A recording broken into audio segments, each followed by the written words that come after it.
በስመ አብ ወወልድ ወመንፈስ ቅዱስ አሐዱ አምላክ አሜን። ልጄ ሆይ ሰው ሁን። ይትባረክ እግዚአብሔር አምላከ ቅዱሳን ለዘአብጽሐነ እስከዛቲ ሰዓት። የአባቶቻችን የቅዱሳን አምላክ እግዚአብሔር ይህችን ሰዓት ባርከህ ቀድሰህ ስለሰጠህን ስለማይነገር ስጦታ ስሙ ይመስገን። እግዚአብሔርነቱ ያበጃት መቅደስ ኮሬብ ያልቻለችው ሲና የተንቀጠቀጠችለት ታቦር የራደችለትን ዮርዳኖስ የሸሸችለትን ግሩምና ታላቅ ኃይል በማኅፀኗ የተሸከመች ደብረ ነባቢት ቃል የማይገልጣት ንጹሕ ለቅዱሱ ማደሪያ የሆነች ከሰው ተገኝታ ከመላእክት የበለጠች የሰማዕታት አክሊል የመላእክት እህት የሰባኪያን ሞገስ ፈቃድ እግዚአብሔር ቢያግዘን ባለን ደቂቃዎች ቅዱስ ዳዊት ለልጁ ለሰሎሞን የመከረውን ምክር እግዚአብሔር በእሱ አድሮ ያስተምረን ዘንድ ፈቃዱ ይሁን እያልን በአንደኛ ወይም መጽሐፈ ነገሥት ቀዳማዊ አንደኛ ነገሥት ምዕራፍ 2 ቁጥር 3 ላይ እሱን ቃል መነሻ በማድረግ እግዚአብሔር ያስተምረናል። ምስጢሩን ጥበቡን ይግለጥልን። ልጄ ሆይ ሰው ሁን። መጽሐፈ ነገሥት ቀዳማዊ ምዕራፍ 2 ቁጥር 3 ይህንን ምክር የመከረው ልበ አምላክ የተባለው እግዚአብሔር 7 ሀብታትን ያስጌጠው እንደ ልቡ ሆኖ ያገለገለው ዛሬም ጸሎቱ ለቤተ ክርስቲያን ትልቅ ውበት የሆነው ለኛም ከእግዚአብሔር ጋር የምንገናኝበት ዳዊትን የደገሙ የጸለዩ የእግዚአብሔርን ልብ ያገኙታል ተብለው ሊቃውንቱ እንደነገሩን ንጉሥ ዳዊት በሕይወቱ በንግስናው ሀብተ ክህነትን እንዲሁም ሌሎቹን ሀብታትን ጨምሮ ሕዝቡን ያስተዳደረው በእግዚአብሔር ፊት በሞገስና በፍቅር የኖረው ልጁን በእርጅናው ሰዓት ዓይኑ በፈዘዘበት ጉልበቱ በደከመበት ሰው ለልጁ የሚሰጠው ወይም የሚያወርሰው ነገር እንዳለ ሆነው ትልቁን ውርስ የሰጠው በዙፋኑ እስራኤልን ያስተዳድር ዘንድ የ12 ዓመቱን ብላቴና ልጁን ሰሎሞንን በመኝታው አስጠግቶ ይህንን ምክር መከረው። ልጄ ሆይ በርታ፣ ሰው ሁን። በሉ እስቲ ልጄ ሆይ በሉ እስቲ በርታ፣ ሰው ሁን። እግዚአብሔር ሰው ያርግህ። ወገኖቼ ቅዱስ ዳዊት ያለ ምክንያት አይደለም ለልጁ ለሰሎሞን ይህንን ምክር የመከረው። ሰውነት ከእግዚአብሔር ነው። ሰው መሆን በእግዚአብሔር አርአያ መፈጠርን ነው። ሰው ሰውን ይፈልጋል። ሰው መፈለግ የፈላስፎች ወግ ብቻ ሳይሆን እግዚአብሔርም ሰው ይፈልጋል። ሰው ሰውን በመፈለግ በሰው መካከል ይሄዳል። ፍርሃቱን ሊያርቅ፣ ጉድለቱን ሊሞላ፣ በማህበራዊ ሕይወቱ ደምቆ ሊታይ በሰው መካከል መመላለስን ሰው ይናፍቃል። ሰው ሰውን ይፈልጋል። እርግጥ እግዚአብሔር ግን የሚፈልገውን ሰው በሚያይበት እይታ አይደለም። እግዚአብሔር ልጆች ቁመናው ዘለግ ያለ መልኩ ያማረውን ሳይሆን ልቡ ንጹሕ የሆነውን ሐሳቡ የተቃናውን ማግኘት የማይለውጠውን መከራ ትጥቁን የማያስፈታውን ይቅርታ አድራጊውን ለእውነት ተቆርቋሪውን ተለሳልሶ የማይነድፈውን እያገሳ የማያስደነብረውን ለቆዳው ሳይሆን ለቅንነቱ የሚጨነቀውን ሀገሩንም ሕዝቡንም የሚወደውን በወዳጅነት ጊዜ ያወቁቱን ሀፍረት የማይገልጠውን አባቶቹን የሚያከብረውን ለመታዘዝ ሰውነቱን ያዘጋጀውን ክርስትና እንዲሁም ደግሞ ክርክር በክርስትና ሕይወት ውስጥ ክስና ክርክር የናቀውን በገርነት የሚያዳምጠውን ትጋትና ትዕግስት የያዘውን ለመንገዱ ግብ ያለውን ሰው እግዚአብሔር ይፈልጋል። ሰው ያርገን እግዚአብሔር። እግዚአብሔር ልጆች ክርስቲያን ሰው የሆነ ክርስቲያን በክርስቶስ ክርስቲያን ያደረገን ሰው እንድንሆን ነው። መጀመሪያ ሰው ሆኖ ተፈጥሯል። ሰው ሆኖ ተፈጥሮ ሰውነቱን አጣ። እንዴት አጣ ብንል እግዚአብሔር የሰውን ልጅ ባሪያውና በምሳሌው ከፈጠረ በኋላ እንደ መላእክት በምስጋና ጽድቁንና መንግስቱን እየሻተ እንደ መላእክት እያመሰገነ በገነት ይኖር የነበረውን አዳም የእግዚአብሔርን ሕግጋትን ጥሶ የእግዚአብሔርን ቃል ጥሶ የዲያብሎስ ስብከት አታሎት በመንጽፈ ደግ ነድቆ በእግረ አጋንንት ተጠቅጥቆ እንዲሁም ደግሞ ሰውነቱን አጥቶ ባሪያ የተባለውን የሰውን ልጅ እግዚአብሔር ሰው ሊያደርገው ሰው ሆኖ ሰው አደረገን። ክብር ይግባው። ሰው ያደረገን በደሙ ቤዛነት ነው። ሰው ያደረገን እሱ ጎስቁሎ አክብሮን ነው።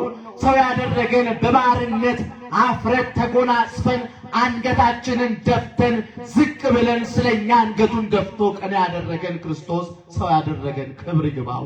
ሰውነታችንን በመራቆት አጣን። ሰው ያደረገን ክርስቶስ ተራቁቶ ክብርን አለበሰን። ሰውነታችንን በመራብ በመጠማት አጣን።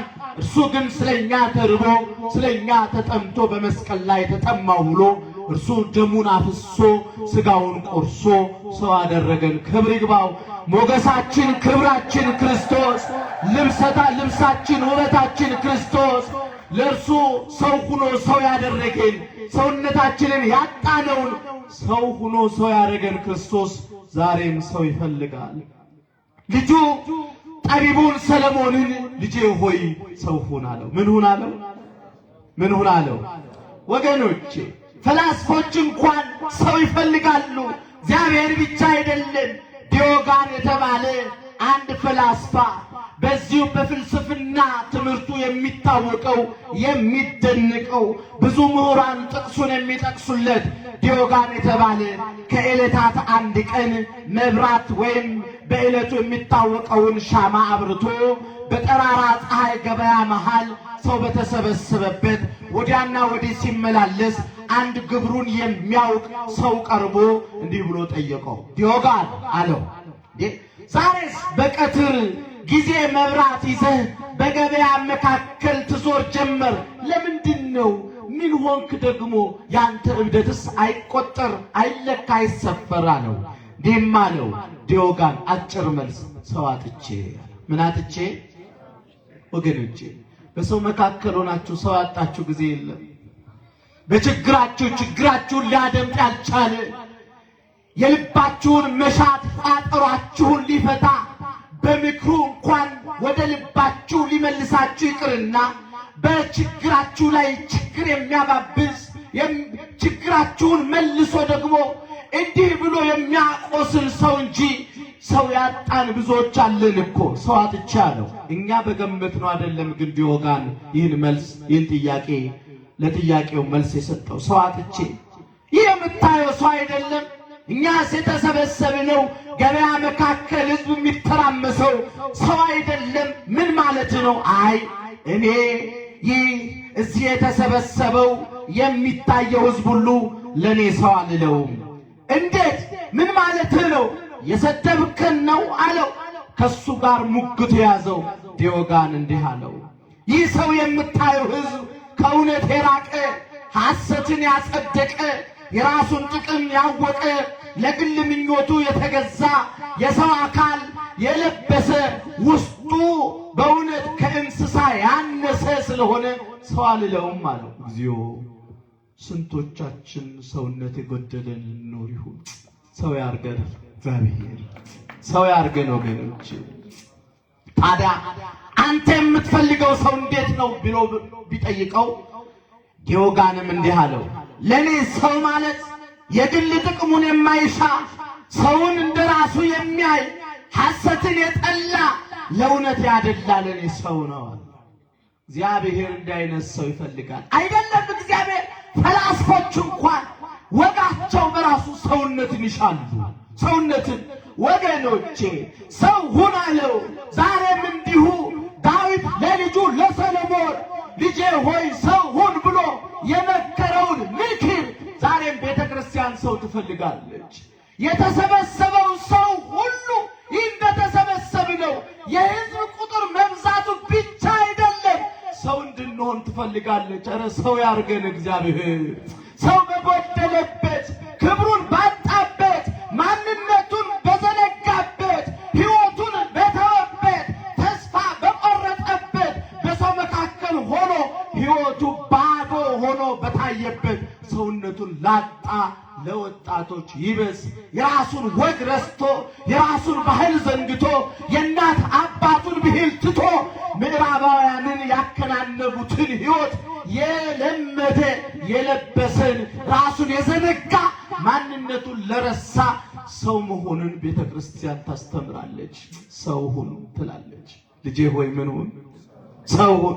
ወገኖቼ የኢትዮጵያ የቅዱስ ቤተክርስቲያን ትልቁ ሊቅ ፈላስፋ መንፈሳዊነትን የተጎናጸፈው አባት መልአከ ብርሃን ጀንበሬም እንዲህ ብለው ተናገሩ።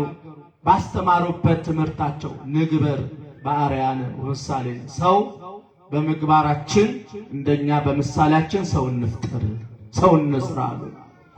እውነት ነው፣ እውነት ነው። እንደ ቅዱስ ሐዋርያው ጴጥሮስ አይነት ቅንና የዋህ ለመንጋው ራሱን ያስቀደመ ለእግዚአብሔር ፍቅሩን የሰጠ ሁሉን ትቶ የተከተለ አይነት ካህን ቤተክርስቲያን ትፈልጋለች። ካህን ትፈልጋለች። አርሎነት የሌለበት ምዕመናንን በእግዚአብሔር ፊት መስዋዕቱን የሚያሳርገውን ቅኑን ለሰው ልጆች ጸሎቱን የሚያሳርግ ቅን የሆነ ካህን ትፈልጋለች። እንደ አባ እንጦስ አይነት መነኩሴ ትፈልጋለች። እንደ እስጢፋኖስ አይነት ዲያቆን በካህኑ ፊት በአባቱ ፊት በትህትና የሚያገለግል ትዕቢትን፣ ተንኮልን፣ መታጀርን ጌጥ ያላደረገውን በትህትና በደጁ የሚያገለግለውን ቅንነትና መንፈሳዊነት የተሞላውን ዲያቆን ትፈልጋለች። ወዳጄ፣ ልጄ፣ ወንድሜ ዲያቆን ስማ፣ ክህነትህን አክብር። ዲያቆን ማለት አገልጋይ ነው። ትዕቢት መታጀርን አይደለም። ወደ ቤተ መቅደስ ስትገባ አባትህን ካህንን ዝቅ አድርገህ ልታከብር እንደ እስጢፋኖስ አይነት አገልጋይ ዲያቆን ትፈልጋለች። ሰው ትፈልጋለች። አዎ እንደ አብርሃም አይነት አበብዙኃን ምዕመን ትፈልጋለች።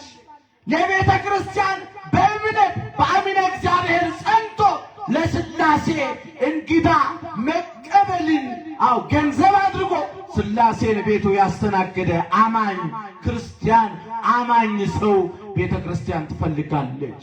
ቅን የሆነ የሚታዘዝ ምዕመን በአባቱ ፊት ዓይኑን አፍጦ ቤተ ክርስቲያንን ያገለገለ መስሎት ካህንን የሚያዋርደውን አትፈልግም።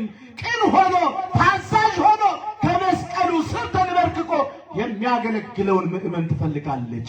ዛሬ እኮ ይሄ ወግ ጠፋ ወገኖቼ። አባትን ካህን ሳታከብር ገበናውን ሳትሸፍን ለቤተ ክርስቲያን እኔ ፊቴን ራሴን እሰጣለሁ በማለት አባትህን ካህንን አክብረህ አንተ የምን ክርስቲያን ነህ? ጌጥህን በእውነት ነውር አድርገህ በየሚዲያው አባቶች እንዲህ ነው እያልክ አንተ ለፌስቡክ እና ለዩቲዩብ ሰዎች ፎሎወር ለማግኘት አባትህን አዋርደህ አንተ የምን ክርስቲያን የምን ሰው ነህ? እግዚአብሔር ሰው ያርገን ወገኖች፣ ሰው ያርገን። እንዲህ አይነት የሚታዘዝ ምዕመን ትፈልጋለች። አዎ ዘማሪያን በሰንበት ትምህርት ቤት ስናገለግል ሰንበት ትምህርት ቤት ወጣትነት በመንፈሳዊነት ጌጥ አድርገው ለእግዚአብሔር የሚገዙ ክርስቲያኖች መንፈሳዊ ውበት ኑሯቸው የሚፈበረኩበት ሕይወት ነው ሰንበት ትምህርት ቤት። አዎ መንፈሳዊነትን ጌጥ ማድረግ፣ ትሕትናን መላበስ፣ መታዘዝ። ሰንበት ትምህርት ቤት አድመኝነትን መፍጠር አይደለም። እንዲህ አይነት ትውልድ ለመፍጠር አይደለም ቤተክርስቲያን ልጆች የምትፈልገው። የሚታዘዝ ከሚቃጠል መስዋዕት ከሰነፍ መስዋዕት ይልቅ መታዘዝን እሻለሁ ይላል የሰራዊት ጌታ እግዚአብሔር። ምናችንን ይፈልጋል? እየሰማችሁ ነው? የታዘባችሁ የላችሁም? እየሰማችሁ ነው? እግዚአብሔር ጸሎታችሁን ይስማችሁ። ምን ነው ዝም አላችሁ? እስቲ እግዚአብሔርን አመስግኑ። አላችሁ? ደህና መሻችሁ? እግዚአብሔር ሰው ያርገን። አሜን በሉ። ታዲያ ምን አይነት ሰው ለቤተ ክርስቲያን የምትፈልገው? በፈቃደ እግዚአብሔር ሰውነቱን ያስገዛ ሰው ትሻለች። ቅዱሳን የእግዚአብሔር የፈቃዱ መገለጫዎች ናቸው ወገኖቼ። እኔ ክርስቶስን እንደመሰልኩ እናንተ እኔን ምሰሉ አለ ቅዱስ ጳውሎስ አንደኛ ቆሮንቶስ ምዕራፍ 11 ቁጥር 1 ላይ። የእግዚአብሔር ልጆች የእግዚአብሔር ፈቃድ ማወቅ የወደደ ሰው ወደ ቅዱሳን ይጠጋል። ለምንድን ነው እንደዛ የሆነው ሲባል ቅዱስ መሆን ማለት ራሱን ክዶ ቅድስናን ለሰጠው አምላክ መኖር ማለት ነው። መለየት ማለት ነው።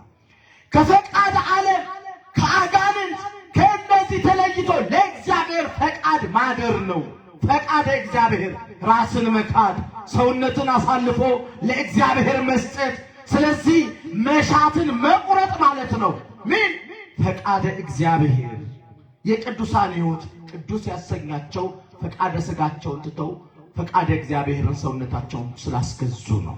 መቀደስ ማለት የራስን ፈቃድ ገብቶ ትቶ ሀቅ የሚገባው ለእግዚአብሔር ነው ብሎ ራስን ድሃ አድርጎ ትሁት ሆኖ ጥበብ የሚገባው ለእግዚአብሔር ነው ብሎ ራስን አላዋቂ አድርጎ ኃይል የሚገባው ለእግዚአብሔር ነው ብሎ ራስን ደካማ አድርጎ በዚህ ሁሉ የራስን ፈቃድ ገቶ በእግዚአብሔር ፈቃድ ላይ መኖር፣ ይህ ቅድስና ይባላል። ቅዱስ ያርገን። ሰው መሆን ፈቃደ እግዚአብሔር ሰውነታችንን ማስገዛት ማለት ነው። ከዚህ የተነሳ ነው የራሱን ፈቃድ ክዶ በእግዚአብሔር ፈቃድ የኖረ ሰው እግዚአብሔር ደግሞ ፈቃዱን ያሳውቀዋል። ለምንድን ነው ብዙ ጊዜ ቅዱሳን እግዚአብሔር ፈቃዱን ይገልጥላቸዋል? ፈቃዱን ይገልጥላቸዋል። ኤልሳ በብዙ ሺህ ኪሎ ሜትር ሆኖ የአሦር ንጉሥ ወልዳዴ በዛ ያሰበውን ለአካብ የገለጠለት እግዚአብሔር ፈቃዱን ስለገለጠለት። ለምንድን ነው ሰው የሰራውን በደል ልጁ እንኳን ያንን በደል ሲሰራ ደቀ መዝሙሩ ጊያዝ ሲሰራ እግዚአብሔር ገለጠለት? እንደ መስታወት ያሳያል። ፈቃዱን ይገልጣል። እግዚአብሔር ፈቃዱን ይገልጣል። በምድር ላይ ያለነው ኃጥአን ግን ፈቃደ እግዚአብሔር የሚሰወርብን የማይገለጥልን ለምንድን ነው ካላችሁ፣ በፈቃዳችን ስለምንኖር ፈቃዱን ለኛ ይገለጥልን። የእግዚአብሔርን ፈቃድ እንዲገለጥልን ትፈልጋላችሁ? አዎ በሉ እንጂ። የእግዚአብሔርን ፈቃድ አትሹ? እንሻለን። ፈቃዳቸውን ለፈቃዱ ላስገዙ ደግሞ ፈቃዱ ይገለጥላቸዋል። ይህ ርትዕ ነው፣ የሚገባ ፍርድ ስለሆነ ለእግዚአብሔር ለባህሪው የሚስማማ ነው። ፈቃዱን ማወቅ ለቅዱሳን ዋጋቸው፣ ለቅዱሳን ምናቸው ነው? ዋጋቸው። የምህረቱ ስጦታ ብቻ አይደለም፣ የእግዚአብሔር የምህረቱ ስጦታ ለኃጥአን የሚገባ፣ ፈቃዱን ማወቅ ግን ለቅዱሳን የሚገባ ነው። ስለዚህ ሰው መሆን እግዚአብሔርን ፈቃድ ለሰውነታችን ማስከተል። ስለዚህ ወዳጄ የእግዚአብሔርን ፈቃድ ለመፈጸም ሰውነትን አዘጋጅ። ተው፣ ፈቃደ ሥጋን ተው። አመንዝራነትን፣ በደለኝነትን፣ ቂም በቀለኝነትን፣ ከእግዚአብሔር የሚለየውን ሕይወት ሰው ዛሬ ፈቃዱ ሁሉ ምድራዊ ሆነ። የሚያስበው ምድራዊ፣ የሚነሳው ምድራዊ። ስንነሳ እንዲወጥቼ እንዲያድርጌ እንዲወጥቼ ሁልጊዜ ሐሳቡ ፈቃደ ሥጋ ነው። እንዲህ ፈቃደ ሥጋ ልባችንን ሰውነታችንን አስገዝተን እንዴት እግዚአብሔር ፈቃዱን ይግለጥልን? የእግዚአብሔር ፈቃድማ ይቅርባይነት ነው። የእግዚአብሔር ፈቃድማ ሰውን መውደድ ነው። የእግዚአብሔር ፈቃድማ እንደ ሐሳቡ መገዛት ነው። የእግዚአብሔር ፈቃድማ ቅዱስ ጳውሎስ እንደተናገረው ሁሉን ለበጎ ብሎ መቀበል ነው። የእግዚአብሔር ፈቃድማ እኔ ያልኩት ሳይሆን አንተ ያልከው ይሁን ማለት ነው። የእግዚአብሔር ፈቃድማ በእምነት ጸንቶ መኖር ነው። ሰው ያርገን እግዚአብሔር። አሁን እኮ የኛ ፈቃዳችን አየለ። የምንሻው ስለሚጠፋው ነገር ነው። የምንሻው ነገር ስለማናውቀው ስለማንኖረው ዛሬን የምናበላሽ ከንቶች እኮ ነን እኛ። ፈቃዳችን ለዚህ ነው አባታችን ሆይ በሰማይ የምትኖር ስምህ ይቀደስ፣ ፈቃድህ በሰማይ እንደሆነች በምን ትሁን? በምድር ትሁን። የእግዚአብሔር ፈቃድ በምድርም እንድትሆን ሰውነታችን ለእግዚአብሔር ፈቃድ ማስገዛት እንዳለበት። ሌላ ቀርቶ እኮ እግዚአብሔር ፈቃዱ እኮ ወደ ምድረ በዳ ወሰደው ነው። ወሰደው መንፈስ ለእግዚእ ኢየሱስ ገዳም ይላል። ጌታችን ኢየሱስን መንፈስ ወደ ገዳም ወሰደው ይላል በማቴዎስ 4 ላይ ስትመለከቱ። መንፈስ ያለው መተርጉማን ሲተረጉሙ ፈቃዱ ናት ብለው ተርጉመውታል። ቅዱስ ዮሐንስ አፈወርቅ ሲተረጉሙ መንፈሱ የተባለው ሰማዕታትን አስነስቶ ወደ እሳት፣ ጻድቃንን አስነስቶ ወደ ገዳም እንደሚወስድ መንፈስ ቅዱስ ክርስቶስን እንደ ጸጋ ቅዱሳንን መርቶ እንደሚወስድ ወሰደው ማለት ሳይሆን መንፈስ የተባለው ፈቃዱ ናት። ስለዚህ የእግዚአብሔር ፈቃድ መንፈስ ትባላለች። የእግዚአብሔር መንፈስ ያግዘን ወገኖች። ታዲያ ሰውነታችንን ለእግዚአብሔር ለማስገዛት እንዲህ አይነት ሰው ትፈልጋለች ቤተክርስቲያን ለእግዚአብሔር። ታዲያ እግዚአብሔር ፈቃድ ምንድነው? የአባቶቹን ድምፅ እንድሰማ። አዎ የእግዚአብሔር ፈቃድ ምንድነው? መታዘዝን ይፈልጋል። እግዚአብሔር ቅንነትን ይፈልጋል። የዋህነትን ይፈልጋል። ስጋዊነትን አይፈልግም። ይገርመኛል። ፈቃዱን በመንፈስ ቅዱስ ለሚኖሩ በገነት ላሉ ቅዱሳን ለነ ቅዱስ ያሬድ ለነ ቅዱስ ሄኖክ ሊገልጥላቸው በስጋ ለኖሩ ለነ ቃየል ደግሞ ፈቃዱን ሰውሮባቸዋል። ሁላችሁም እንደምናስታውሰው በኦሪት ዘፍጥረት ላይ እግዚአብሔር እንዲህ ሲል ተናገረ። ኦሪት ዘፍጥረት ምዕራፍ 6 ቁጥር 3 ላይ እኚህ ሕዝቦች ስጋ ብቻ ናቸው። ምን ብቻ ናቸው? ምን ብቻ ናቸው? እኚህ ሕዝቦች ፈቃደን በእነሱ የተገዛን ስንቶቻችን ይሁን?